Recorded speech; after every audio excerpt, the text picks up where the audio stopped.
હું Mahuva marketing યાર્ડનો chairman Gabhrubhai Kamaliya જે જાણ કરવા માંગુ છું કે 2 દિવસ પહેલાં અમે જે મેસેજ મૂકેલો છે કે લાલ કાંદાની આવક તારીખ 1-3થી બંધ કરવામાં આવી છે. એનું કારણ એ છે કે અમારે લાલ ખરીદી કરનાર વેપારીઓ સાથે છેલ્લા 3 મહિનાથી મિટિંગોનો દોર ચાલુ છે.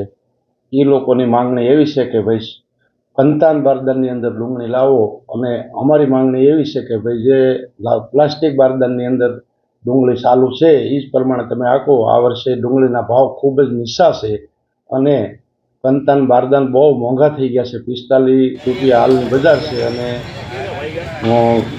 પ્લાસ્ટિક બારદાન 12 થી 15 રૂપિયા મળે છે. એટલે ખેડૂતને મોટી રાહત મળે એમ છે. એટલે અમારે ખેડૂતની લડતને લઈ અને અમારે આ નિર્ણય લેવાનો આજે સમય આવ્યો છે. એનું કારણ છે કે એ લોકોએ અમને તારીખ 1-3થી ખરીદીમાં ભાગ નહીં લઈએ એવી અમને લેખિત જાણ કરેલી છે.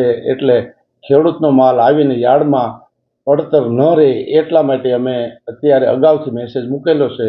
પરંતુ જો કાંઈ 2 દિવસની અંદર અમારે સુખદ સમાધાન થઈ જશે તો આવક રાબેતા મુજબ પછી શરૂ કરી દેવામાં આવશે.